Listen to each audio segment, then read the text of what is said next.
تم ہمارے سامنے ہمارے سے ایک کشتی لو جس میں سوار ہو کر اہل ایمان ڈوبنے سے محفوظ ہو جائیں گے اور کافر سب غرق ہوں گے۔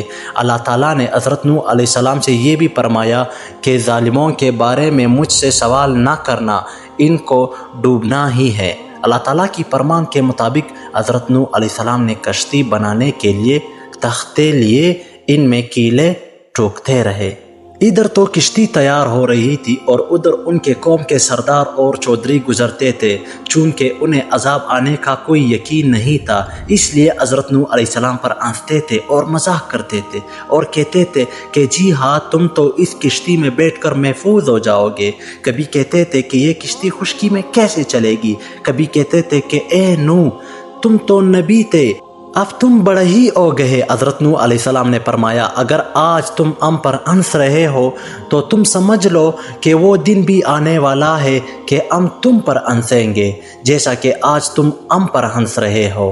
ان قریب تمہیں پتہ چل جائے گا کہ کس پر رسوا کرنے والا عذاب آتا ہے اور کس پر دائمی عذاب نازل ہوتا ہے۔ پیارے دوستو، حضرت نوح علیہ السلام نے کشتی بنا کر تیار کر لی اور پانی کا طوفان آنا تھا، اس کی ابتدا ہو گئی۔ اہل ایمان کو غرق ہونے سے بچانا تھا اور چوپائے اور درند پرند کی بھی نسلیں چلانی تھی اور بعد میں دنیا بھی آباد ہونی تھی۔ اس لیے اللہ تعالیٰ نے حضرت نوح علیہ السلام کو حکم دیا کہ جو لوگ اہل ایمان ہیں انہیں اور اپنے گھر والوں کو کشتی میں سوار کر دو۔ مگر حضرت نوح علیہ السلام کے گھر میں ایک لڑکا تھا جو ایمان نہیں لایا تھا اور ایک بیوی تھی، وہ بھی ایمان نہیں لائی تھی۔ ان دونوں کے کفر کی وجہ سے ان کے ڈوب جانے اور نجات نہ پانے کا اللہ تعالیٰ کی طرف سے پہلے ہی سے فیصلہ ہو چکا تھا۔ جو حضرات ایمان لائے تھے ان کی تعداد کم تھی۔ حضرت نوح علیہ السلام کا ایک بیٹا جو کافر تھا، اسے کشتی میں سوار نہیں کیا گیا۔ حضرت نوح علیہ السلام کی بیوی کو کافروں میں شمار فرمایا اور یہ بھی فرمایا کہ وہ دوزخ میں داخل ہوگی۔ بعض حضرات نے یوں کہا ہے کہ ان کی دو بیویاں تھیں، ایک مومنہ تھی اور دوسرا کافرہ۔ کافرہ غرق ہوئی اور مومنہ کشتی میں سوار کر لی گئی تھی، وہ بھی ڈوبنے سے محفوظ ہو گئی تھی۔ اللہ تعالیٰ نے پہلے ہی فرمایا تھا کہ ظالموں کے بارے میں مجھ سے خطاب نہ کرنا، لہذا کافروں کے لیے سفارش کرنے اور نجات کی دعا کرنے کا موقع نہ تھا۔ حضرت نوح علیہ السلام نے اپنے ساتھیوں سے فرمایا، یعنی ان لوگوں سے جو لوگ ایمان لائے تھے، کہ کشتی میں سوار ہو جاؤ۔ اللہ کے نام سے اس کا چلنا اور اس کا ٹھہرنا، یعنی اس کے چلنے کی ابتدا بھی اللہ کے نام سے ہے اور اس کا ٹھہر جانا بھی اللہ ہی کے نام سے ہوگا۔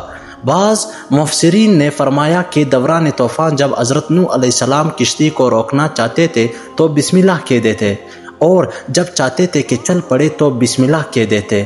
پیارے دوستو، حضرت نوح علیہ السلام نے چرند اور پرند میں بھی ایک ایک جوڑا کشتی میں سوار کر لیا تھا۔ بالآخر اللہ تعالیٰ نے آسمان کے دروازے کھول دیے اور زمین سے چشمے جاری کر دیے۔ پھر پانی اس کام کے لیے مل گیا جو پہلے سے تجویز ہو چکا تھا، یعنی آسمان کا پانی اور زمین کا پانی دونوں مل گئے اور کافروں کی ہلاکت کا فیصلہ ہو چکا تھا۔ یہ پانی بہت زیادہ تھا جس سے محفوظ رہنے کا اہل کفر کے لیے کوئی ذریعہ نہ تھا۔ پیارے دوستو، کشتی چل رہی تھی، پہاڑوں کی طرح موجیں تھی۔ حضرت نوح علیہ السلام کا بیٹا موجوں کی تپیڑوں سے دو چار ہو رہا تھا، قریب ہے کہ وہ ڈوب جائے کیونکہ وہ ان سے علیحدہ تھا، کشتی میں سوار نہ تھا اور ایمانی اعتبار سے بھی ان کے ساتھ نہ تھا۔ حضرت نوح علیہ السلام نے اسے آواز دی، ہمارے ساتھ سوار ہو جاؤ، کافروں کے ساتھ نہ ہو، ان کے دین کو چھوڑ دے۔ لیکن اس نے نہ مانا اور کہنے لگا، میں کسی پہاڑ پر ٹھکانہ پکڑ لوں گا، وہ مجھے پانی سے بچا لے گا۔ اس کا خیال تھا کہ جس طرح عام طور پر سیلاب آتے ہیں اسی طرح یہ بھی ایک سیلاب ہے، میں پہاڑ پر چڑھ جاؤں گا تو بچ جاؤں گا، کیونکہ عام طور سے سیلاب پہاڑوں کی چوٹیوں تک نہیں جاتا۔ وہ چونکہ ایمان نہیں لایا تھا اس لیے یہ بات مانتا ہی نہ تھا کہ یہ اللہ کی طرف سے عذاب ہے۔ جب اللہ کی طرف سے عذاب آ جائے تو کہیں پر بھی بچ نہیں سکتے، پہاڑیوں کی چوٹیاں اسے نجات نہیں دے سکتی۔ حضرت نوح علیہ السلام نے فرمایا کہ آج اللہ کے حکم سے کوئی بچنے والا نہیں، ہاں جس پر اللہ تعالیٰ رحم فرمائے وہی بچ سکتا ہے، لیکن کافروں پر وہ رحم نہیں فرمائے گا، ان سب کو ڈوبنا ہی ڈوبنا ہے۔ یہ باتیں ہو رہی تھی کہ ایک بہت بڑی موج آئی جس میں اس کا بیٹا بھی غرق والوں میں سے ہو گیا اور اس بڑی لہر میں ڈوب گیا۔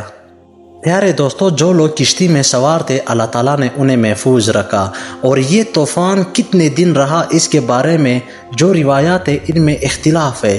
ایک قول یہ ہے کہ کشتی 150 دن تک پانی پر رہی، اور ایک قول یہ ہے کہ وہ 6 مہینے تیرتی رہی۔ صحیح علم اللہ تعالیٰ ہی کو ہے۔ پھر جب اللہ تعالیٰ کو طوفان ختم کرنا منظور ہوا تو زمین کو حکم دے دیا کہ اپنے پانی کو نگل لے، اور آسمان کو حکم دیا پانی برسنا بند کر دے، لہٰذا پانی کم ہو گیا، اور اہل کفر کی غرقابی کا جو اللہ تعالیٰ کی طرف سے حکم ہوا تھا اس کے مطابق وہ سب ہلاک ہو گئے۔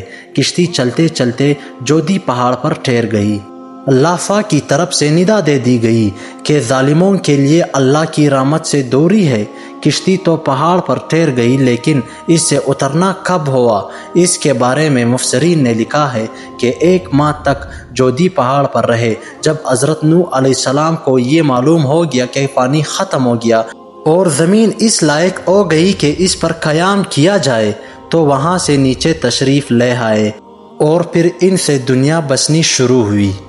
اللہ تعالیٰ نے حضرت نوح علیہ السلام کو پہلے ہی سے بتا دیا تھا کہ جب تم لوگ زمین پر اتر رہے ہوں گے تو سب لوگ مسلمان ہوں گے، لیکن ان اترنے والوں کی نسلوں میں سے پھر اہل کفر پیدا ہوں گے، ان کو ہماری طرف سے دردناک عذاب پہنچ جائے گا، آخرت میں تو ہر کافر کے لیے سخت عذاب ہے۔ پیارے دوستو، اللہ تعالیٰ ہم سب کو نیک راہ پر چلنے کی توفیق عطا فرمائے۔ ویڈیو اگر پسند آئی ہو تو لائک، کمنٹ، شیئر ضرور کرنا۔ ویڈیو کی اختتام یہی پر ہوتی ہے۔ اللہ حافظ۔